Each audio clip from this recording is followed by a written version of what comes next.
Bruce, you must have something really good too.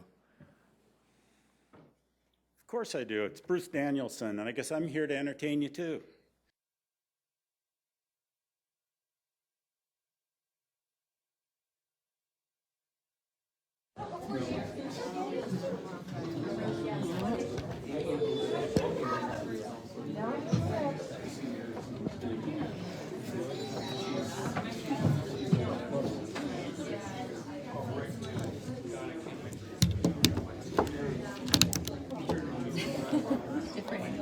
Yeah, it won't. There we go.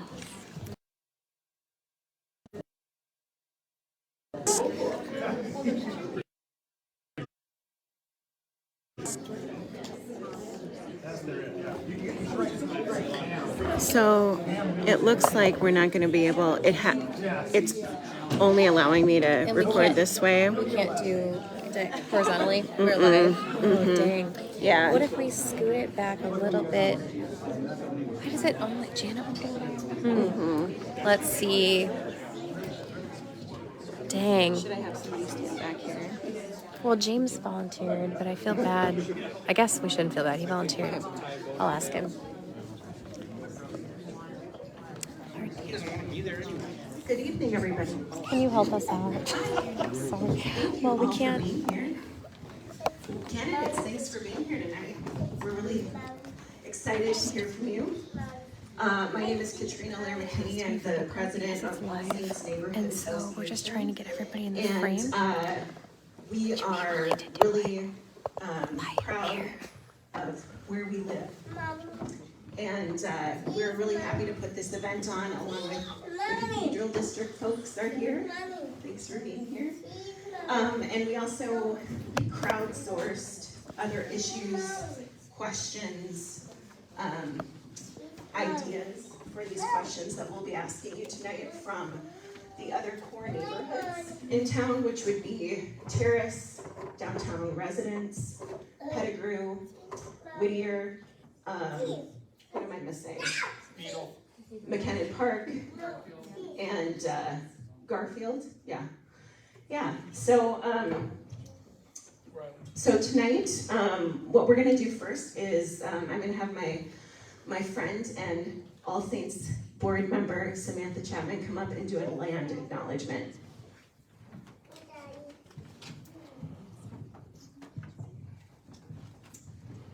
Amatakiape, Samantha Chapman, Amakiapi, Chante Washte Nape, Chiazape. I said, hello my relatives, my name is Samantha Chapman and I greet you with a good hand and heart. And I said that in Lakota, which is the native language for this land. I'm not native, but I am actively learning the language.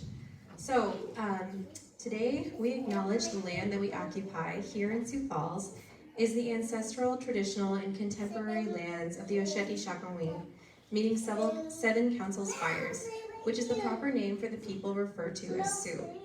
We acknowledge that the city was named Sioux Falls. Before the city was named Sioux Falls, this place was called home by the people of American Indian nations indigenous to this region. Thank you. So we're gonna kick it off. We've got 3 mics. Tried to get as many mics up here as possible so we didn't have to pass them around too much. We're gonna do a 2-minute intro for everyone. Please make sure you're saying who you are and why you are running. And we'll just start with Janet, and we'll probably just take turns going back and forth this way, okay? Oh, and also Sam is our timekeeper.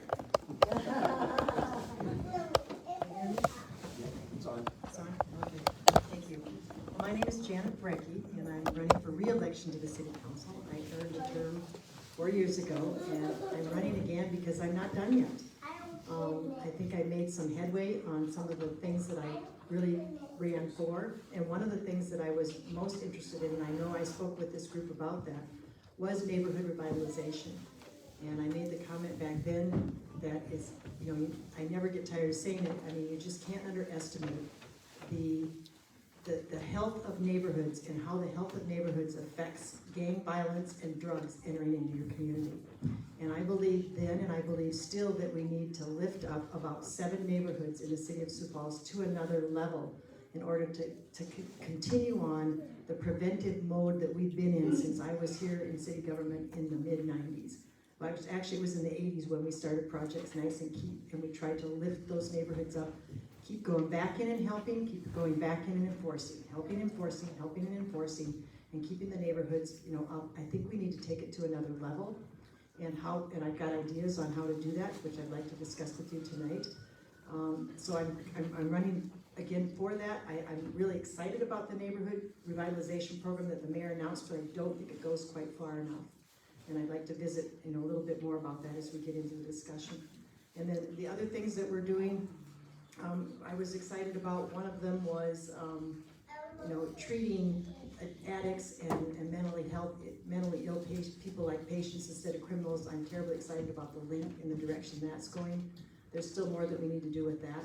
And then also just incorporating diversity into our community. And so those are the things that I ran before. We made inroads in all of them, but there's more that we need to do. Thank you. Hello everyone, thank you so much for coming. I am a member of the All Saints Board as well, and I am so excited for you to come to this neighborhood, in this area. I absolutely love this place. I live across the street. I am passionate about the core neighborhoods here in Central Sioux Falls, and that's why I'm running for the Central District. The reason I'm running is the decisions that are made in City Hall are the decisions that affect us the most daily in our lives. A lot of people pay attention to national politics, a lot of people pay attention to the state, but the things that happen here, the decisions that are made at City Hall are the things that will affect you and your children for generations. About a year ago, my wife and I and my daughter, who was over there talking, hi Jenna, we were walking home. We were crossing 14th Street. We were nearly run over. I had to jump out of the way, barely missed my daughter getting hit by a car. I wrote to the city, and I unfortunately didn't even get a single response. As a member of the All Saints Board, we have known 14th Street's been a problem. We can make changes. We can make safety being the #1 thing. If you notice, we're next to a park, and yet we have one of the highest. We have a 30-mile-an-hour speed limit, which is quite a bit faster. We actually get people who drive through here. We can make changes. We can make the needed changes that will address safety first, allow children to get to parks, children to walk to school again. Those are all things that have been on the decline, and we can make that change. And I am passionate about these issues. So thank you so much for your time. I'm looking forward to talking to you all about this, and I will pass it on to my good competitor here. Thank you, Jim, and nice to be here and see you all. I am Emmett Rice-Stroffer, running for City Council in the Central District, along with Jim and Kurt, who are here tonight. I'm not running because I think the incumbent's done a bad job at all. I've told him that before. I think there's a lot of good work happening at City Hall, but I think what I bring that's different is just kind of a new level of energy. I have been passionate about a number of social justice issues here in our community, and we're starting to see some changes as we work together to change our broken drug laws. We're having some of the most disproportionate and highest incarceration rates anywhere in the country. I've spent close to 10 years working up at the state capitol and lobbying to change these laws to be more rehabilitative and restorative instead of punitive. I think we need to help people with mental illness, with drug addictions. There's this cycle of crime, poverty, and addiction that I've been talking about for a long time. So that's kind of been, I guess, my path through advocacy and through understanding government processes. I decided it's time to throw my name in the hat and make a real serious run at this. I think I can make a big difference at City Hall by bringing urgency to a couple of issues. One being housing. I'm actually living right down the road from here, not far, close to my mother on 4th Avenue where I grew up. It's the best neighborhood in Sioux Falls, in my opinion, and I wouldn't want to be anywhere else. But I've got a lot of friends and even myself who are having a difficult time finding affordable housing and sustainable housing. So I only got 2 minutes to introduce myself, but I look forward to sharing more ideas about how we're going to tackle the housing issue before it turns into a full-blown crisis. We're not quite there yet, but we're getting there soon, and we got to stop it before it happens. Thank you.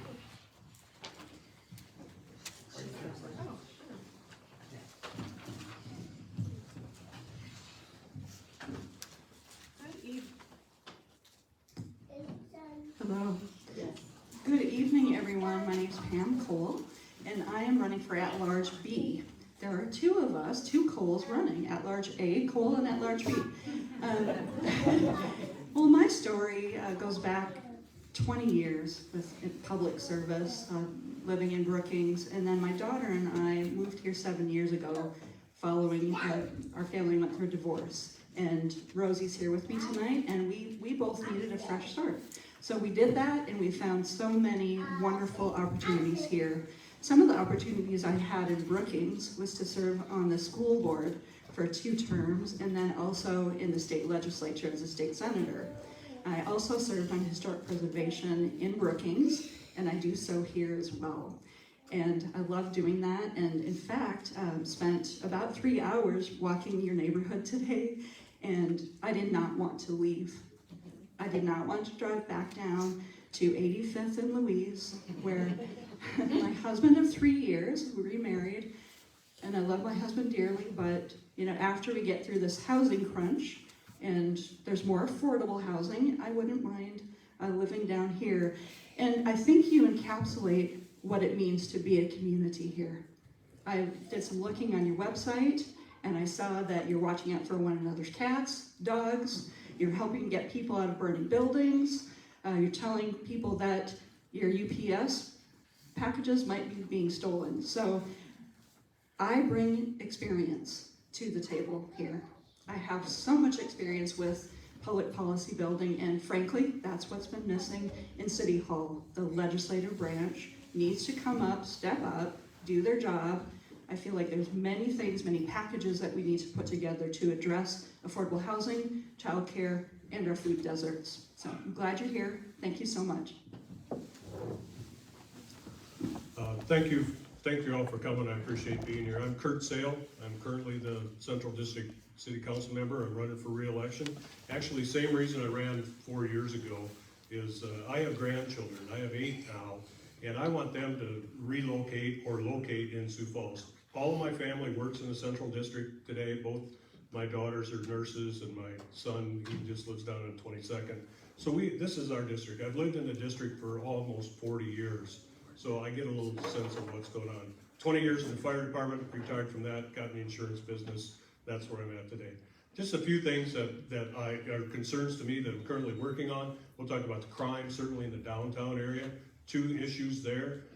I think we have a vagrant issue, and I think we have to, after 11 o'clock on Friday and Saturday night, issue.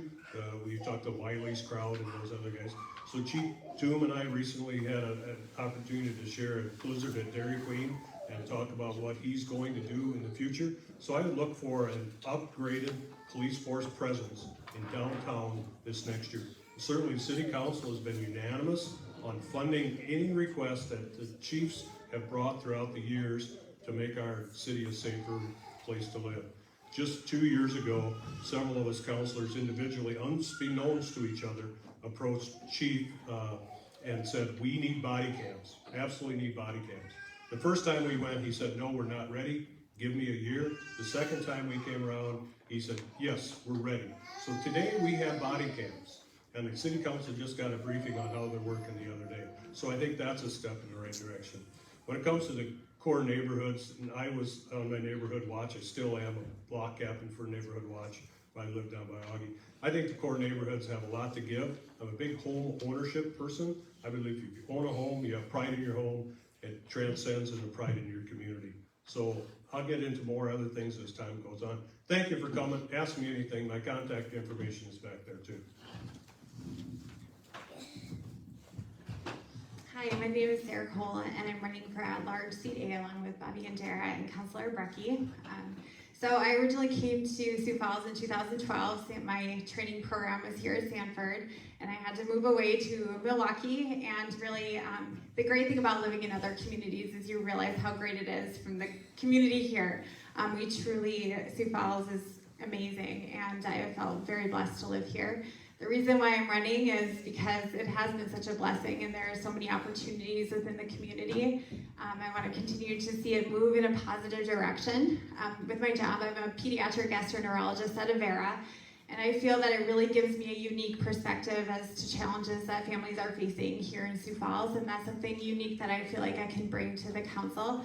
And so that's really a big focus of mine, is how can we strengthen families within this community in terms of parks, recreational activities, specifically looking at safety in terms of walkability, kids to and from school. I hear that a lot from voters as I'm going door to door. They're worried about the safety of their children as they're walking to and from school across the street. And I really support law enforcement as well. I want to make sure that they have the resources that they need. And I do believe that it requires collaboration with neighborhoods in determining the needs and the best way to address those needs. So I would appreciate your support on April 12th. Thank you.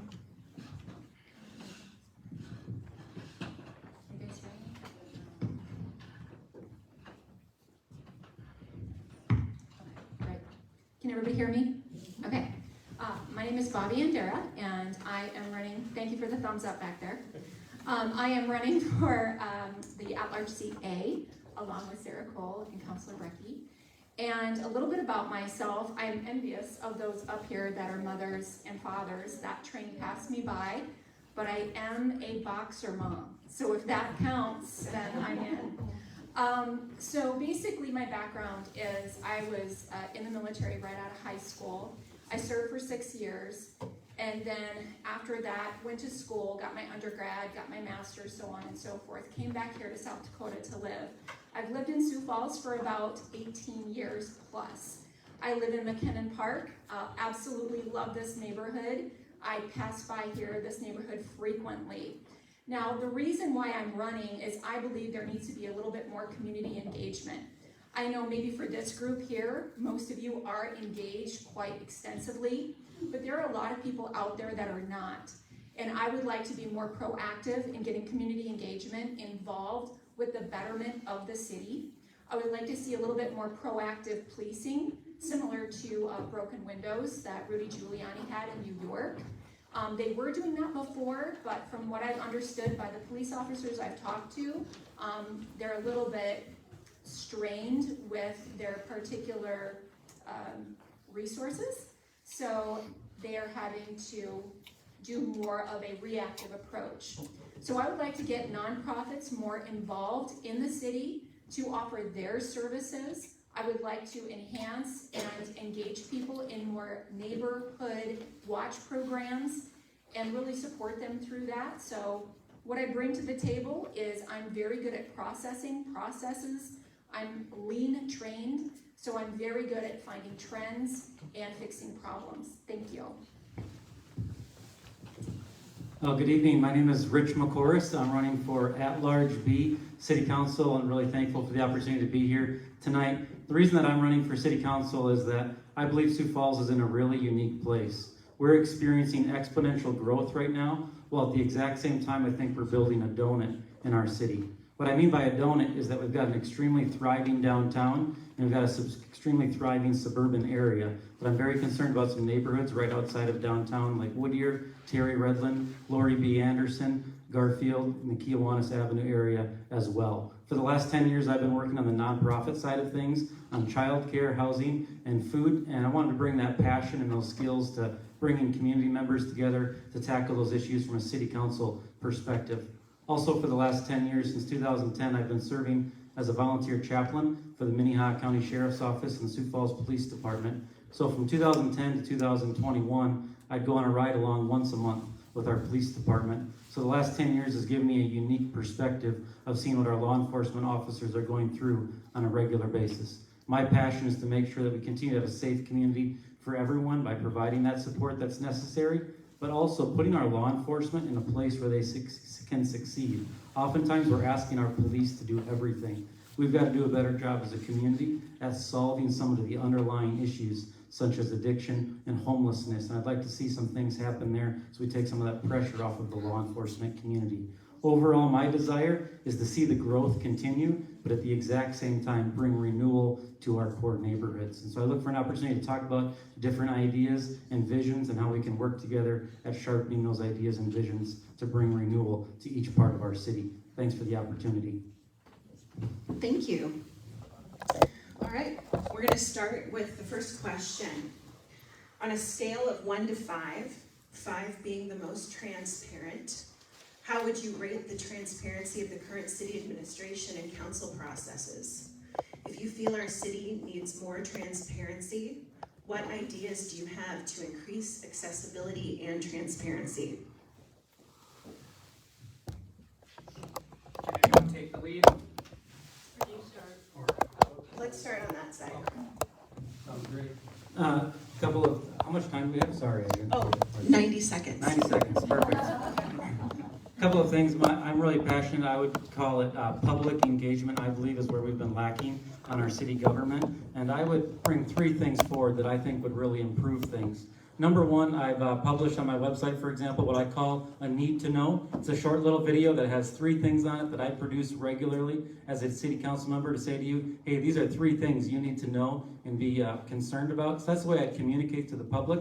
2 ideas I have of increasing transparency that I'd like to discuss with other councilors. One is bringing back what Mayor Mike Huther did in listening and learning sessions. I believe that once a month, 3 city councilors should host a listening and learning session that's live on YouTube or Facebook, engage with the public for 60 to 90 minutes, and interact back and forth in a live way. Or another idea I have is once a month, have a 2-hour city council meeting. I know that other councilors probably aren't going to like this. 1 city council meeting a month specifically for public engagement. The public would get 15 minutes. They can use all 15 to talk themselves, or they can talk for 5 minutes and allow the council to ask questions for the other 10 minutes. But I think having a session specifically on the public record would provide and increase that transparency and increase public engagement. And so those are the specific ideas I bring to increase transparency and also increase the government being involved with people each and every week. Well, as far as transparency goes, I would say I'd rate it about a 3.54. It could be a little bit better. I do believe that there are ways to do this, and one of them is getting everybody out there, again, with community engagement, the proactive community engagement. So what I am thinking what we could do is very, very similar to Rich's, is to have something like through an app, online, where people can go in, get engaged, ask questions, have that question answer session. That would be one of my ideas, which is very similar to Rich's. The other idea that I would have is I would also hold my own personal, community line, so to speak, either on a live chat where people can ask questions perhaps that they didn't feel comfortable asking, or they could perhaps ask questions for other people, maybe they couldn't make it. You know, a lot of times we think it's so easy to go down to City Hall or to the City Council and say, okay, you just have to show up. Some people can't show up. Some people are elderly, some people are sick, some people, can't, travel that far. We have to be able to find a solution for everyone. So that would be 1 or 2 of my suggestions.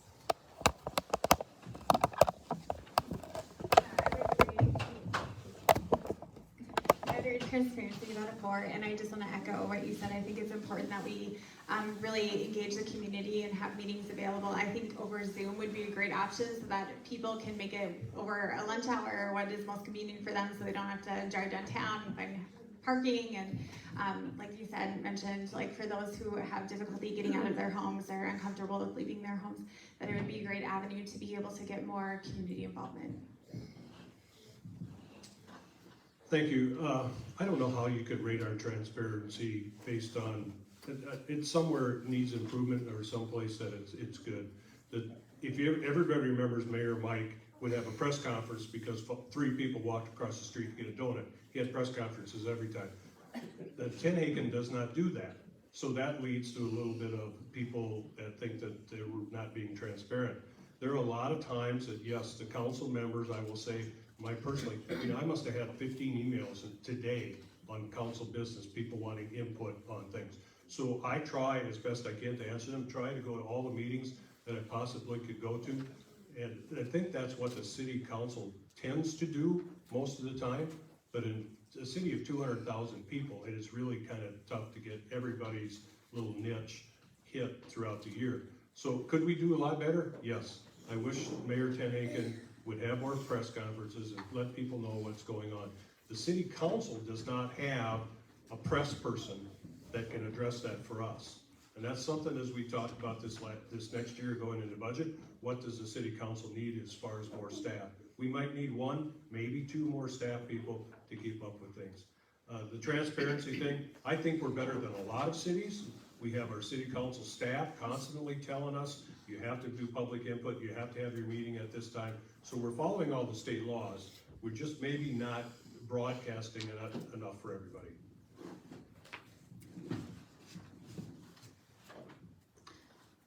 So I would rate the directors, the department directors, as a 5. Every single one of them have said yes, and I've met with them. And they are, it's really enriching meeting with them, and then you get this stronger sense of everything that's happening. I would have to say with the mayor, I'd like to give him a higher score, but I'm gonna have to give him a 0 because I've tried every last way to try to get a meeting with him since January 10th. And, you know, it's a real struggle for me it's not me, it's the role that really needs to meet with him. So I've given him my card twice in person, emailed, stopped at the office. So that's a real disappointment to me because we may get to work together. Now, some other ideas, I feel like the city council too, I've reached out to the seated councilors and I'm very pleased with that. Other ways that we can really engage our community is encouraging them to sit on advisory boards and then provide some input, such as historic preservation. More of that, and then also potentially a lobbyist or maybe a press person lobbyist that can engage those different levels of government because they really matter and we're missing that a great deal. So yeah, that's how I would rate. Thank you. Thank you. To answer it very directly, I'm going to give the city of Sioux Falls as a whole a 1, and I know that sounds negative. The only reason it's not a 0 is because the city does do a good job of at least following the law, the bare minimum, making sure things are published, the bare minimum to be publicly notified. I ran into this issue myself. Like Pam, I have been denied several meeting requests. When the city went through the debate on the medical marijuana ordinance, which is something I've had experience with for several years, I immediately reached out to a city councilor, and I had great luck talking to city councilors and city staffers, but could not get through to the mayor. And unfortunately, when the city put a task force together to draft the ordinance, there was nothing on the website, nothing in the news, no press release. I found out about it through a Lincoln County commissioner who was telling another Lincoln County commissioner, and I happened to overhear it. So I called City Hall the next day and was told the meeting was at 7 a.m. the next day, and I had to race down there. So anyways, we could do a lot better. That's the second point on my handout, which I hope you'll take home. I am really dedicated to bringing transparency to City Hall. And it's really not just about the mayor, but city council needs to step up and be leaders on policy and issues and community engagement. We can't rely on the mayor to do everything. The mayor should run the city administratively. We lead the city with ideas and policy and tell the mayor how to run the city. That's my perspective. Thank you.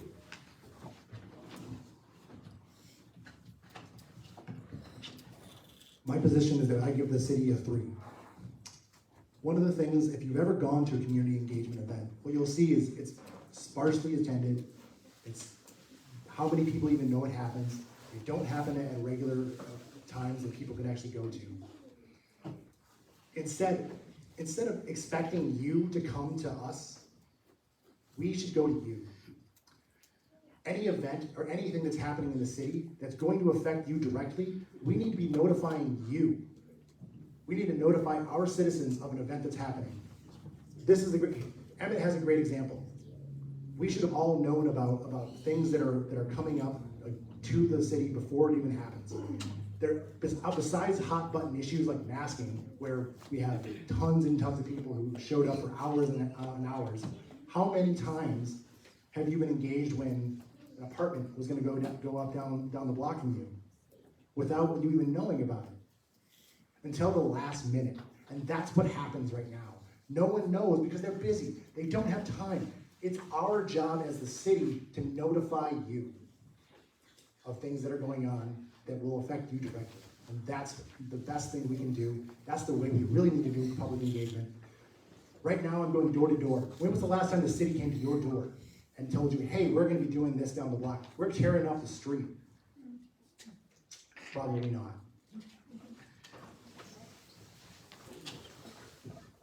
I would give the city really poor marks on transparency. In fact, I would give them the poorest mark.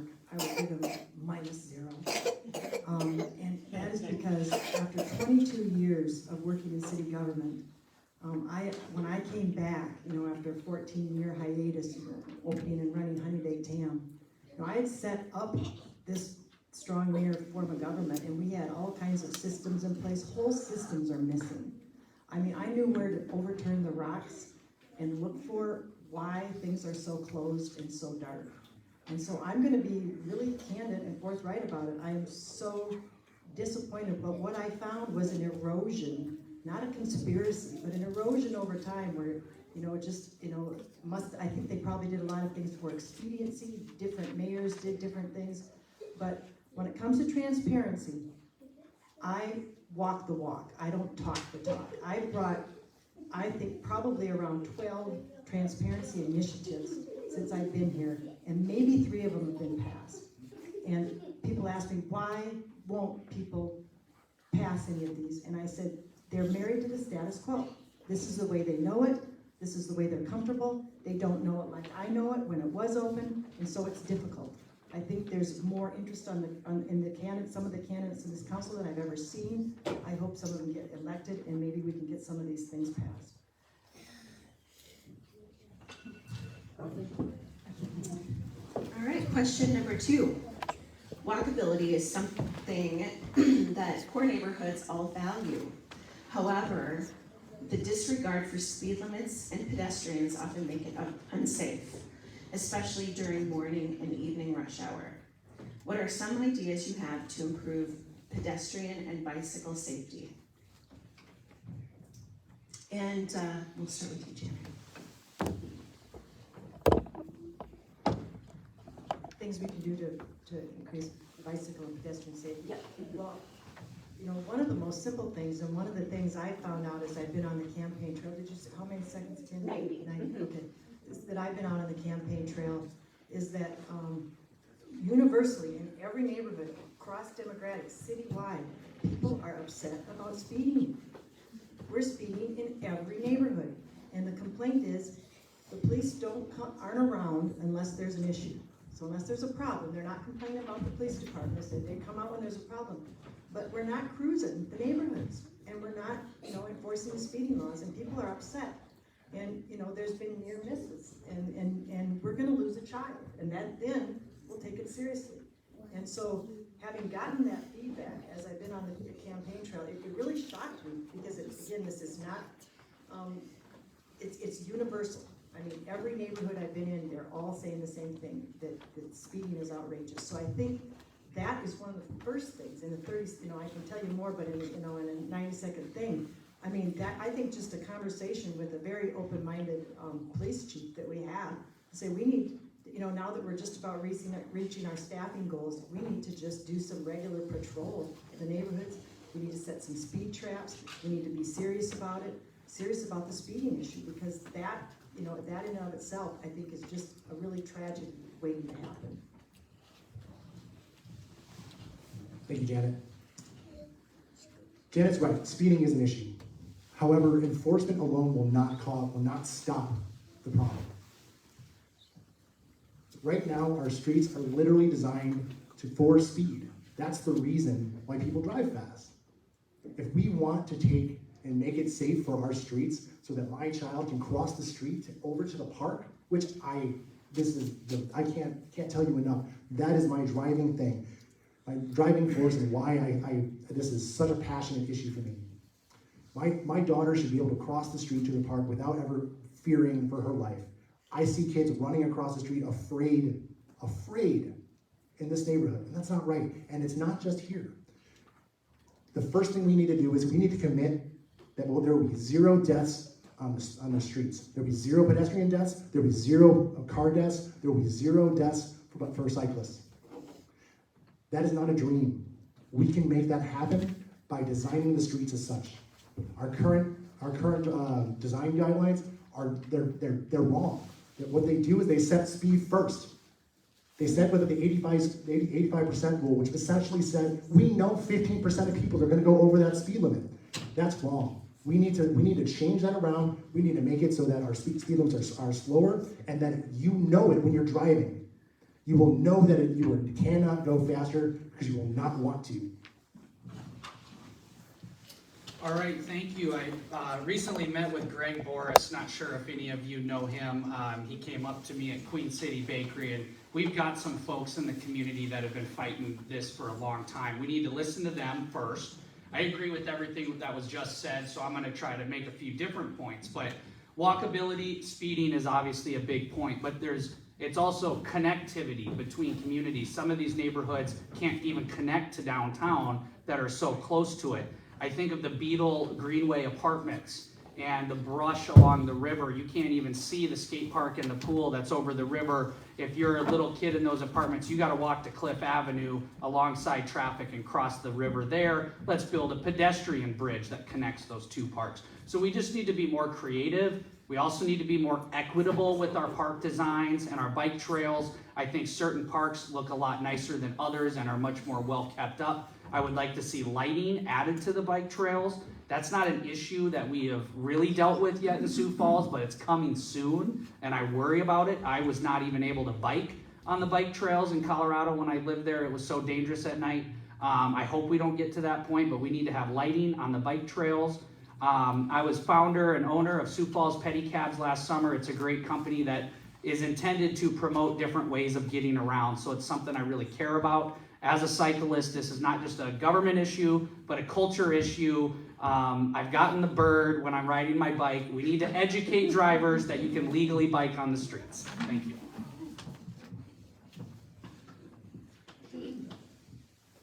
Very important issue as we rebuild and expand outward. I worked in Sanford Hospice as a hospice volunteer coordinator for 2 years, and we definitely saw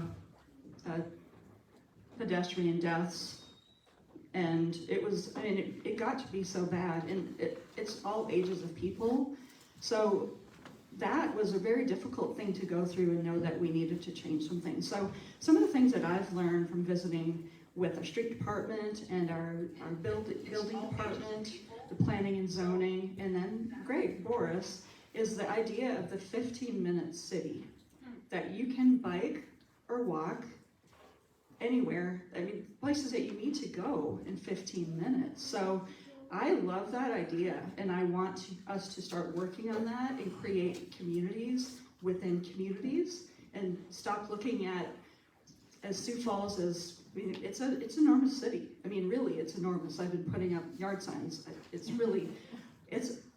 takes a long time to get from one area to another. So we do need to start working on communities. So technology is one way that we can do it, utilizing crosswalks, and then the countdown, making sure, and that you keep an eye on that, and you're watching it, and people are watching it when they're driving. I think we need to also utilize paint a little bit better, and then some of the medians to slow traffic as you're getting into these neighborhoods. Thank you. I think we can all agree that traffic in Sioux Falls just plain stinks. And when it gets backed up on Minnesota, I came out of downtown on Saturday night, and it was backed up from 14th Street to 26th Street going south. So what do people do? They swing down to Phillips because it's a through street, and they swing up to Grange, it's a through street, and they swing down to Western Avenue. So it's pushing that traffic to try and bring people downtown, is pushing traffic onto these auxiliary streets.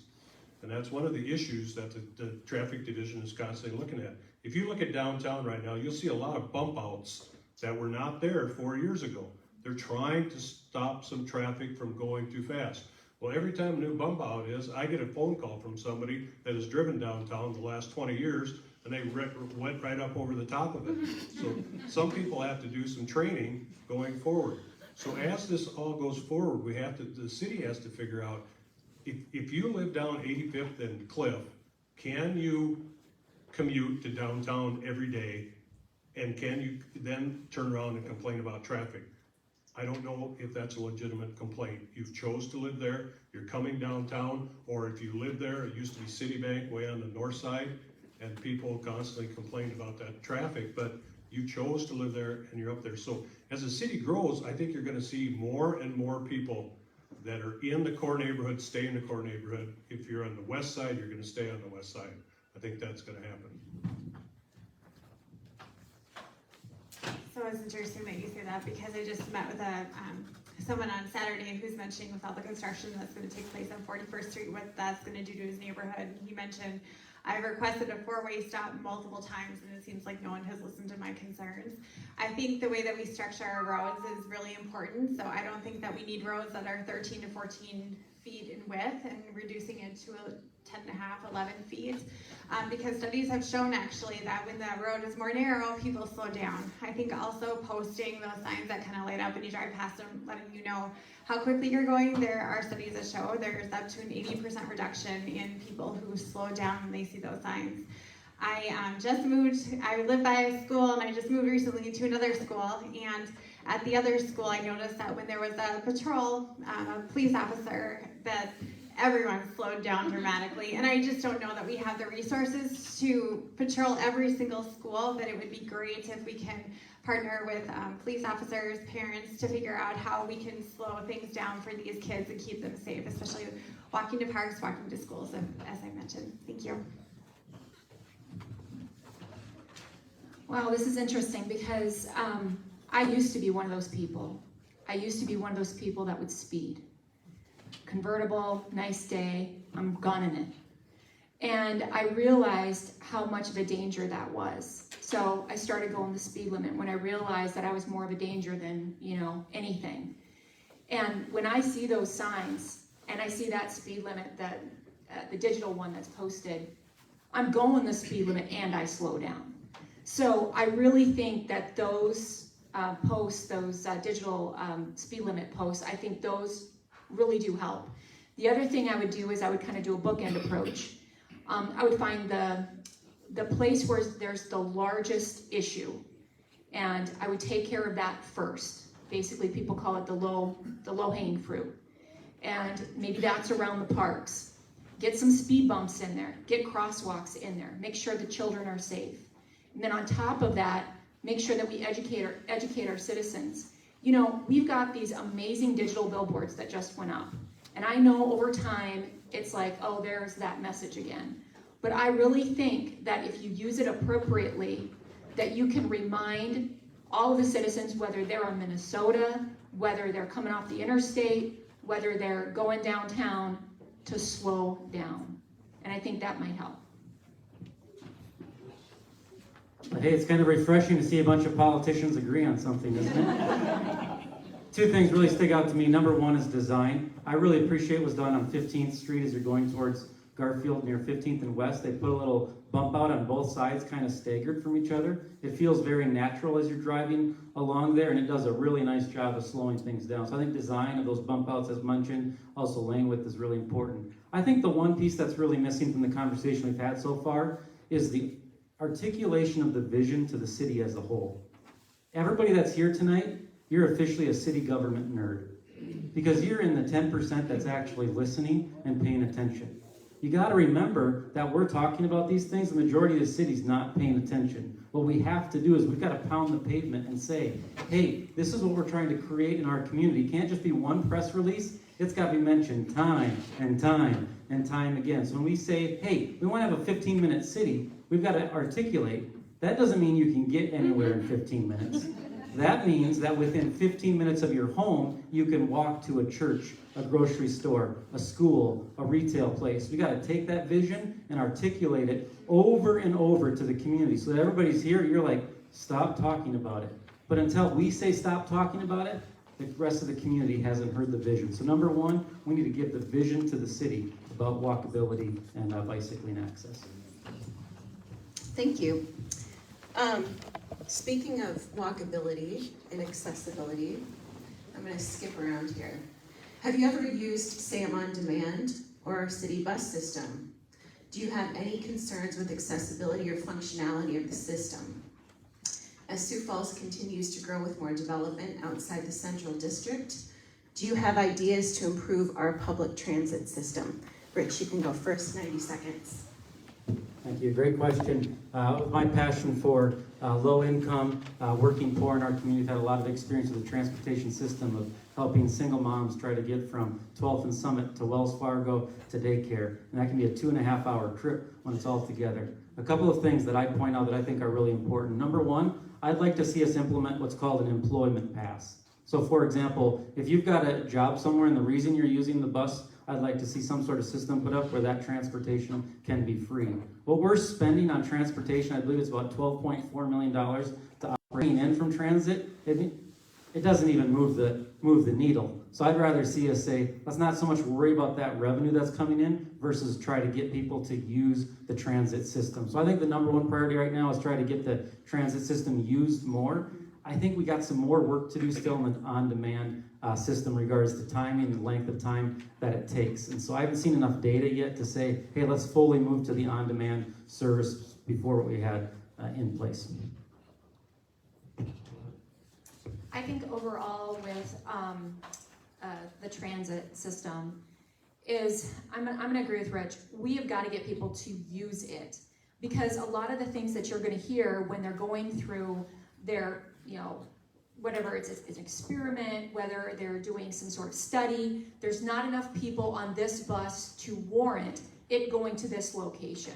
So what we have to make sure we do is we have to make sure that the people are on that bus, so that there can't be an excuse of there are not enough people to expend the time, the energy, the gas to go get them. That's number one. The other thing I think that we can do is we can make sure, again, the community engagement, get the community out there. I agree with the passes as well, like Rich had mentioned, but also the safety piece. We've got to make sure that those bus stops are very safe. That is very, very important. They're secure from the elements. And we also have to make sure they're affordable. So in order to make them affordable, you've got to get more people using the bus system. So yeah, the people who are utilizing the bus system has definitely declined, especially in light of COVID, people just not comfortable using it. But I definitely think it's a system that needs to be supported, and I'm wondering if there can be something that we can utilize technology-wise in terms of like a smart app or something that people would be able to use to say, I need a ride at this time, and just to become more efficient, because that's the thing, is getting people from point A to point B as quickly as possible, and that there are times available, that is just not every hour. I know there is a woman I met at a city council meeting who mentioned, the bus only comes every hour, and can someone please give me a ride home? Those are all important things, that there's greater locations, but with it comes cost, and that's something that definitely needs to be evaluated, especially in conjunction with the paratransit system and getting vulnerable individuals, to their medical appointments is very important. Thank you. I was at an event last week when I had an old legislator come up to me and remind me that there would be no city bus system in Sioux Falls if it wasn't for the work of my grandfather 40, 50 years ago to get the bus system. So it's very important to me that we make it done. It is a sinkhole of money in most metropolitan areas throughout the country because you just can't solve it. It's a jigsaw puzzle with missing pieces and pieces from different puzzles. Now, we do have a good team that are working on it. I think the SAM on Demand on the weekends is an experiment yet to be proven because they don't have the ridership, they don't have the numbers yet. But if we need to get people, let's say they're gonna work at CK Foods or Amazon, they're all not gonna live out there, they're all not gonna have vehicles. We have to make sure that's gonna happen. It's one of the things that I think, for me, I would be willing to put a lot more money in to make it work. We spend a lot of money on our parks. We don't get any return on those parks financially, but we get a return on them for quality of life. So as the transit system goes forward, we need to always keep our best and brightest. The weekend Sam on Demand thing was a brainchild of City Hall staff. We should have had outside people in that, the whole thing. I'm not saying that it's not working, but I wish there would have been outside people involved in that.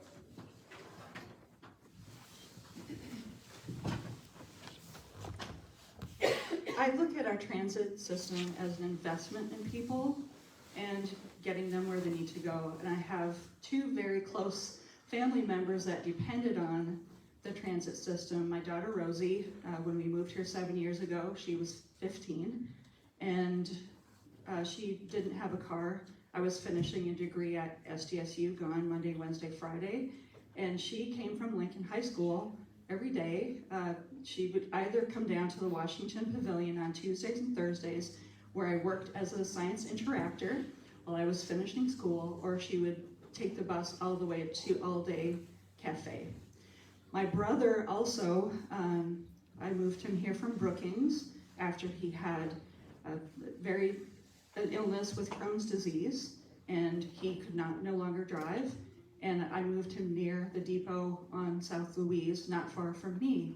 He depends on it to get anywhere. So I think this is something that is of intense interest and need in our community. So some of the ideas that Sam, who also runs our transit system, he mentioned that there's going to be a strategic plan coming up this summer, and they're going to be looking at the numbers from the on-demand, and also there is an app that they're coming up with, so you can purchase your tickets right on there. So I look forward to making this more efficient for everyone. And effective. Oh, actually, All right, I'm not sure I quite heard anyone answer the question directly if you've used it or not, though, so I will. I did use it, not often, but a few times when I was in high school, and I wasn't allowed to drive yet, thank God. I shouldn't have been driving at that age, but my mom's friend Joanne bought me a pass. I still remember that, and that was pretty cool.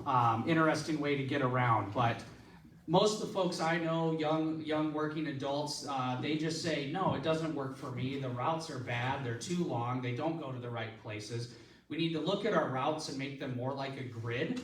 When I lived in Denver, I would bike to the bus, put my bike on the front of the bus would take me to a train station, and then I took a train to my office. In all, it took about 20 minutes to get to work.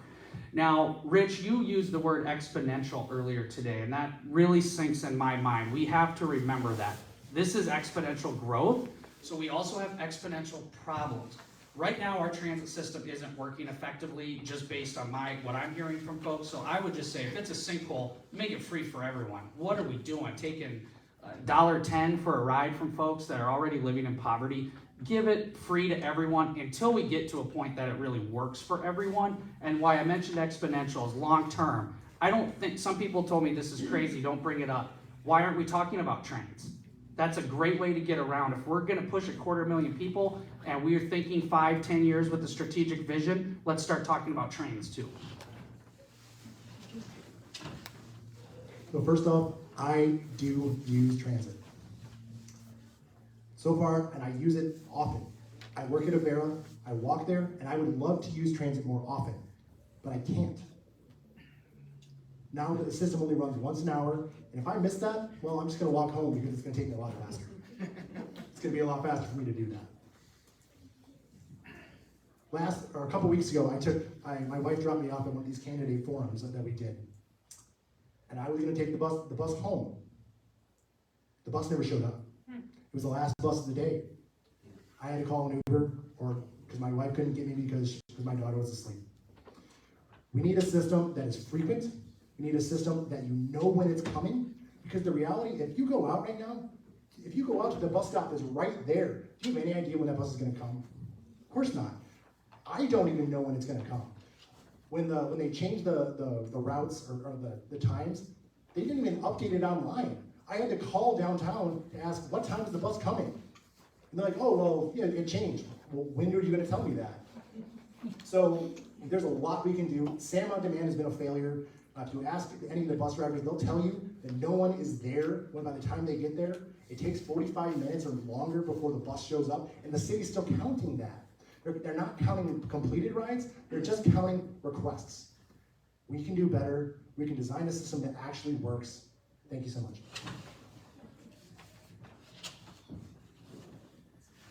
When I came back after what I said with, can you hear me? When I came back after leaving the city, and then, I worked for 18 years and then, ran Honey Baked Ham, came back 14 years later. One of the things that was a goal for us in the 1980s was housing and making sure that we controlled density and we didn't have these massive apartment complexes that turned into slums and ghettos, and that people of all incomes could live anywhere in the city. So imagine my thinking when I came into City Hall and realized we had this transit problem. It's like, oh, didn't think about now that we moved people out that they can live anywhere in the city, how we were going to transport them around. So yes, it is a problem, and yes, it is a challenge. And I do think that we do need to view it as an essential service. That's what government's here to provide, is an essential service, and we need to view it from that lens, because it is like water, like sidewalks, like streets, and we need to view it that way. And I think that the future, the problems, will be a combination. I mean, it's solvable. It is a jigsaw puzzle, but it is solvable with a combination of services, fixed routes, maybe some on-demand, and then there's technology out there. There are these driverless vehicles. Technology is going to help us solve this problem. We don't even know what it is yet, but I do believe that, and I do believe that, along with, just a combination of things is the direction that we need to go in the meantime.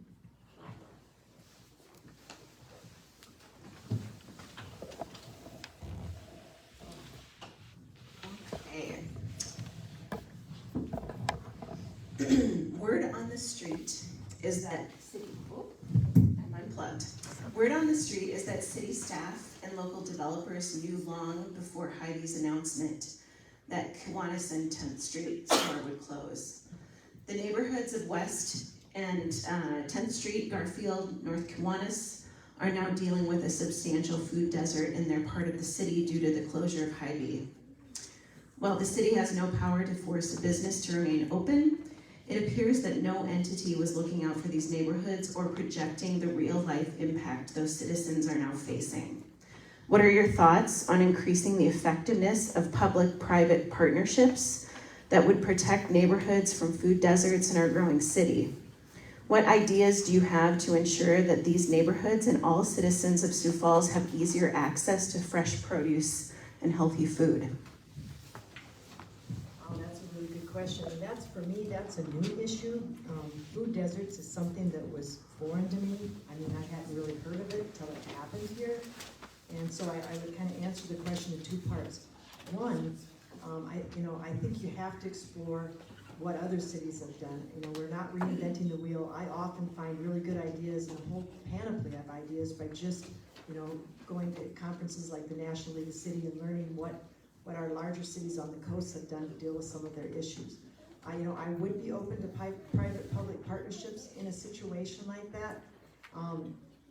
At first, though, I would just like to wait a little bit and see if the business community doesn't resolve it itself, because they said that Hy-Vee was making a profit, just not enough profit. So maybe there is a smaller provider that might come in and fill that void for us.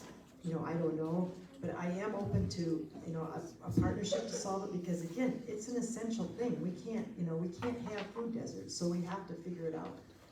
And as far as growing our own food or fresh produce, I mean, I am really open to the whole kinds of smart, sustainable, environmentally friendly kinds of things, which involves more community gardens. And there's housing complexes that have gardens that they attach to housing complexes. As we solve the housing problem, there's opportunity for urban gardening to take place with that. And actually, even in some cities, they do boulevard gardening. I'm way open to all of those sustainable practices, and I think that's an exciting discussion to have. I absolutely think that there's a lot the city can do. This isn't a question we've talked about yet, but one issue we have, it actually comes down to zoning.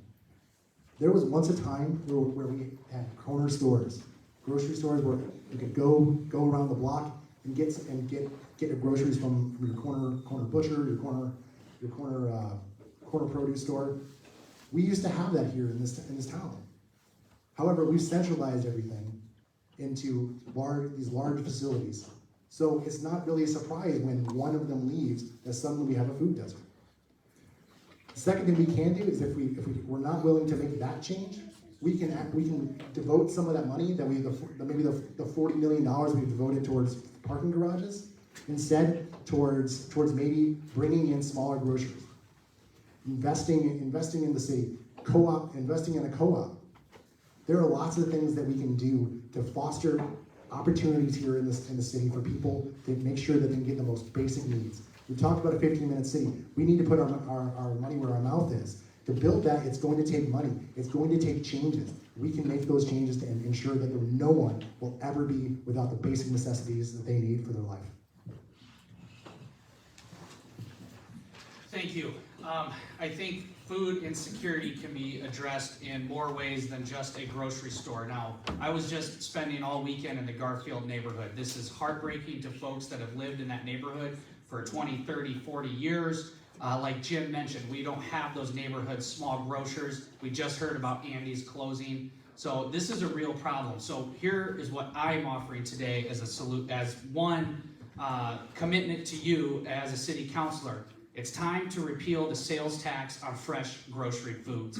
There is no reason why a city doing as well as Sioux Falls is, for most people, that we can create revenue on the backs of the folks who we aren't doing so well for. I was so disappointed when our state lawmakers failed on this, but as city council, we can at least take a penny off. That's not enough. We need the city and the state, but if Sioux Falls, the biggest city in the state, does it, I think we can hopefully inspire our state lawmakers to follow suit. Now, I agree with what Jim said about zoning, and I've got 30 seconds. So here's the deal. This issue really touches on why I'm running, which is balance. We have fallen so out of balance in this city. If we can give a $25 million tax incentive to build Sharapa 2 in downtown, which is thriving commercially, why can't we give a $1 million tax incentive to High B to keep them in the neighborhood? So it's about priorities and balance for me.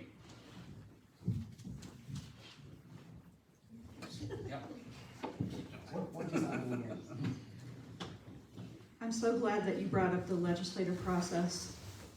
I was the first state legislator to get this issue of removing the tax on food to the floor of the state senate. We need to talk about food, and we need to talk about it a lot in our city council meetings. And there is policy that we can put together. It's suggested that if we can build large developments and put money together for that, I firmly believe that we can put package deals together that will allow for business growth in grocery stores, childcare, and preschool eventually. So some of the ideas that I have is really assessing our neighborhoods, bringing those neighborhoods together and seeing where there's sort of an organic thing happening already, and then looking at those corner grocery stores that are already there. And the next couple of weeks, I'm going to try to go to all of the corner grocery stores. There are a lot of ethnic foods out there. So I do want to see what's out there first. And then we need to visit with the people that are living in those communities. And there's a lot of studies that have been done. Thrive here has a great study on this. And as far as I'm concerned, I'm ready as a city councilor to start implementing the policy that we need to perhaps get TIFs in place, give them what they need to get these businesses there. I think that's number one for us to do.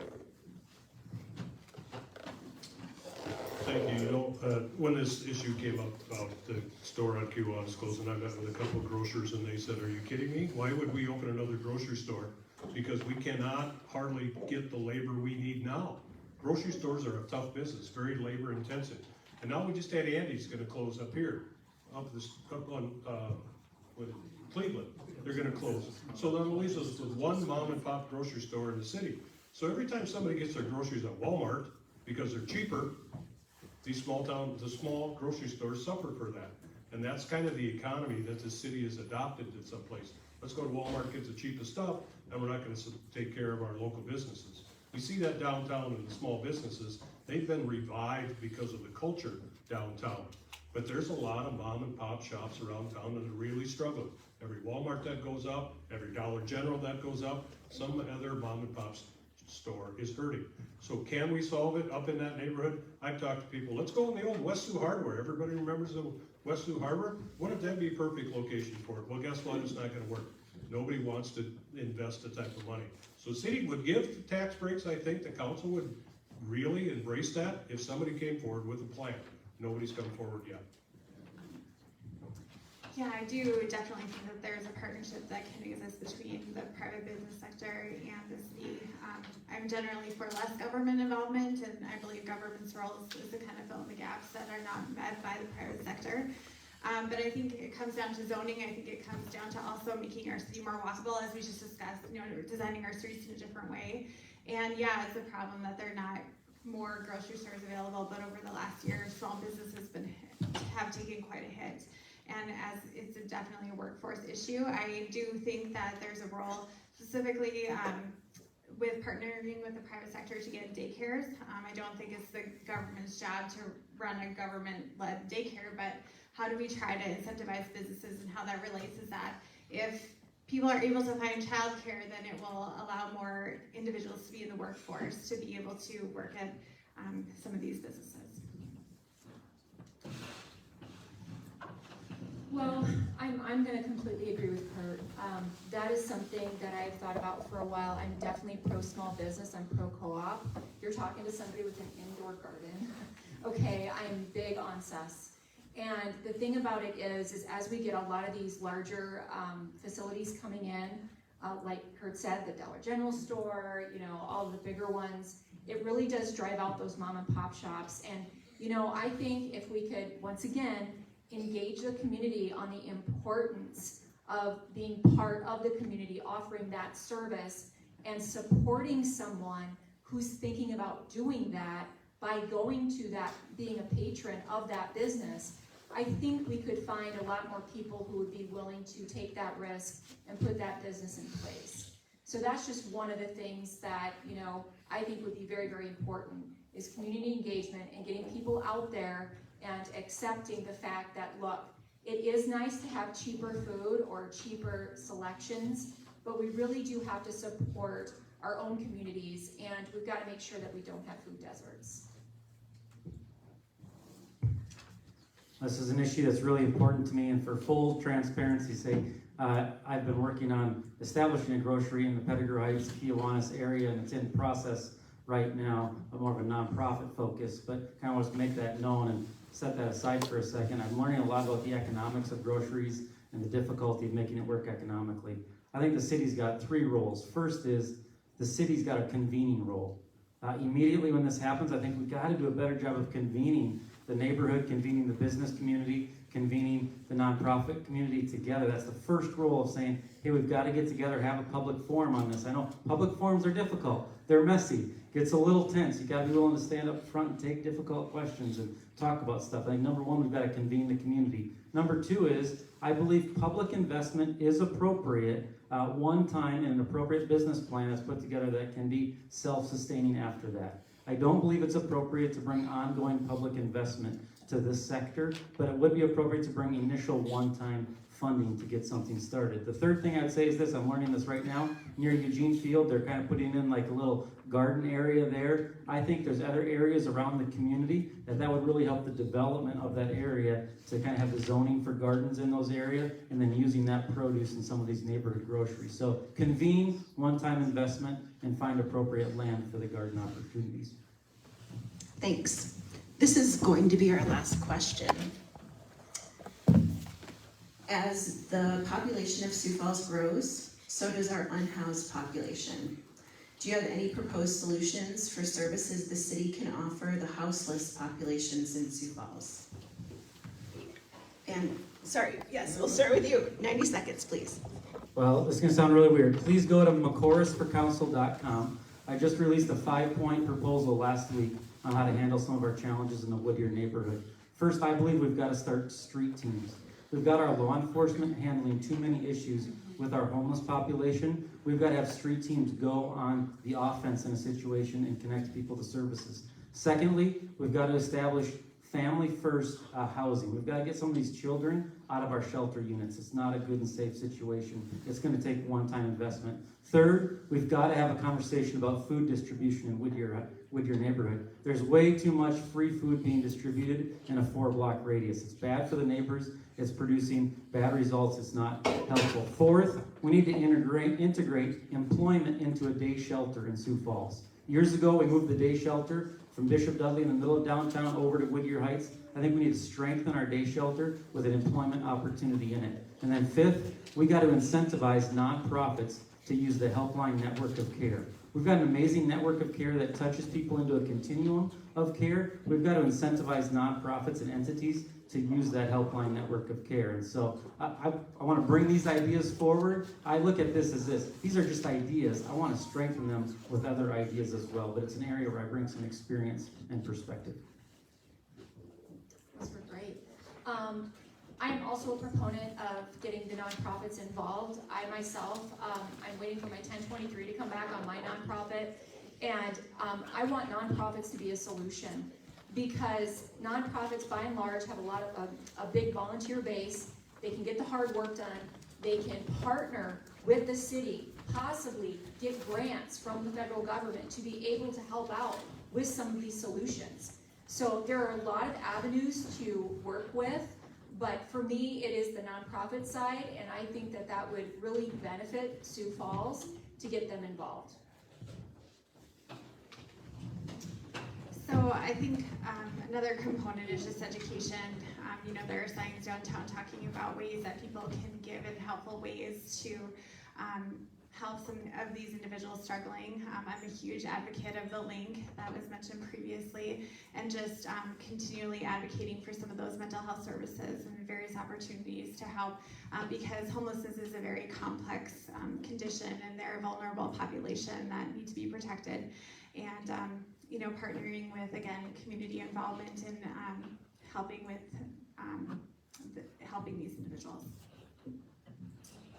Thank you. You know, that's one of the, I challenged Mayor Ten Aiken recently. I said, if he gets reelected, I'm going to hold his feet to the fire, that we're going to take on that issue. It's a sticky issue and it's a tough issue, and you don't make a lot of friends when you tackle those things, because the nonprofits, there's a lot of nonprofits in that area when it comes to homelessness and shelters, and they all want to keep their slice of the pie. They're all kind of like silos. Someplace somebody's got to break down those silos and make them work together on a better range. And so I challenged Mayor Ten Aiken to do that, and he's there.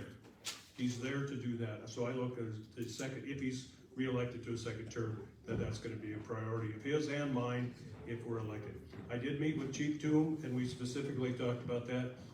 As a younger, more compassionate police chief, he has some great ideas on how to move this thing forward. And I think soon, if not this summer, honestly, the election has got some things on hold because people want to get reelected so they can put their ideas forward. And I think Chief Toom is going to be leading the charge for the city on what we can do with those people. The Bishop Dudley House, as it sits today, is serving a purpose, but it's also creating problems along with that. So as we work with the Bishop Dudley House to go forward, I want to be able to take what they're doing very well and replicate it, and the things that they're not getting done quite well, then the city hopefully can step up and help them accomplish their goal. I'm glad to hear that it will be a priority for the mayor, as well as thank you, Kurt, for doing that.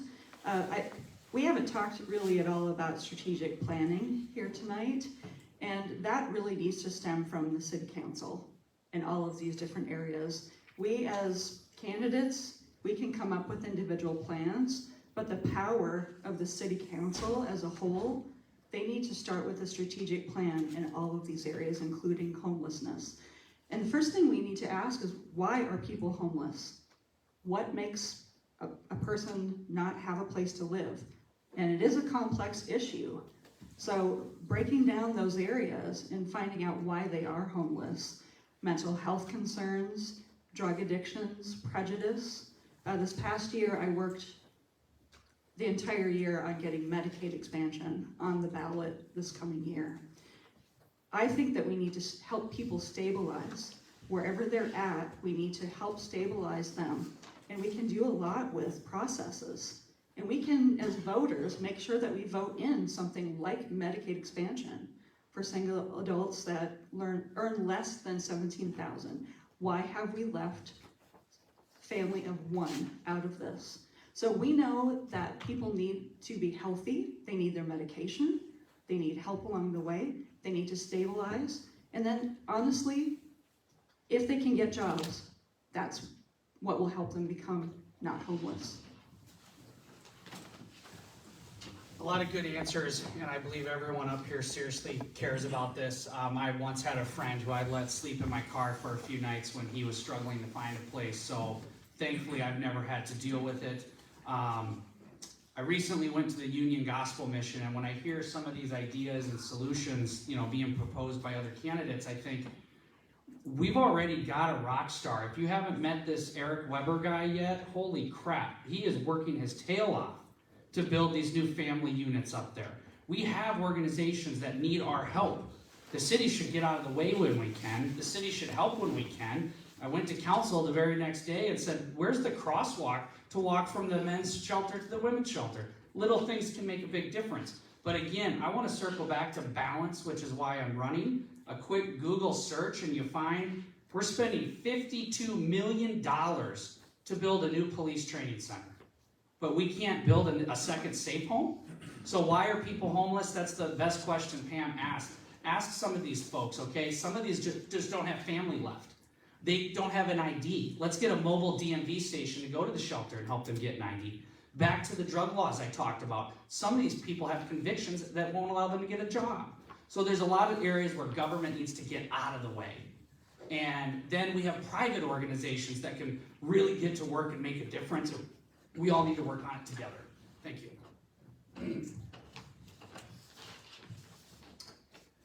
When I was about 1 year old, my mother and I lived in a car. For a short period of time, but nonetheless, we were homeless. This is an issue that I care about deeply. There are a lot of things that I think the city can do, and there are models out there that already exist. Salt Lake City, to make people not homeless, they made them not homeless. They gave them homes. One of the issues is to solve homelessness, you need to give people stability. You need to be able to provide them with the services they need. And how hard is it for you to find a job when you don't even have a home? You can't say I live here because you don't live anywhere.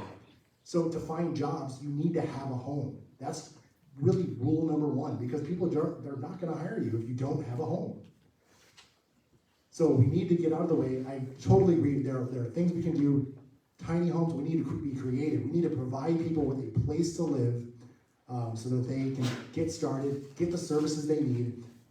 Private organizations, the city can help with that. There are so many things that we're spending our tax dollars on that we can reroute towards things that will help people now, not some idea of helping them through economic development that may never occur. We can really do things today. In a word, I think we solve these problems by compartmentalization. What we have the Bishop Dudley House, we have the Gospel Mission. They're doing fabulous things, but they're being asked to do more than their fair share. They're being asked to do things that they're not there to do. And I asked them to compartmentalize for me. I said, what are the problems? And the problems are chronic homeless, chronic mentally ill, the transient population. That one is actually taken care of, at Bishop Dudley House, because that's what it's supposed to be, a temporary shelter. But we are not taking care of our chronic homeless and our chronic mentally ill. And there are different ways to do that. We have some models in our own city that we just need to follow. The model of the Baraka House and the model of the new veterans tiny home situation could easily be turned into a model for chronically mentally ill, and chronically homeless. So I think that, by compartmentalizing those things, then we need to do what is our job, and then allow those entities to do what they're there to do, which they're doing very well. And it's a matter of getting them all together, but it's a matter of taking our piece and actually taking it serious. And it actually is, creating that kind of housing that's either transitional or permanent for the chronically homeless and the chronically mentally ill. And I would say about the chronically mentally ill, I grew up in Dolan, South Dakota, which is 20 miles from Redfield. And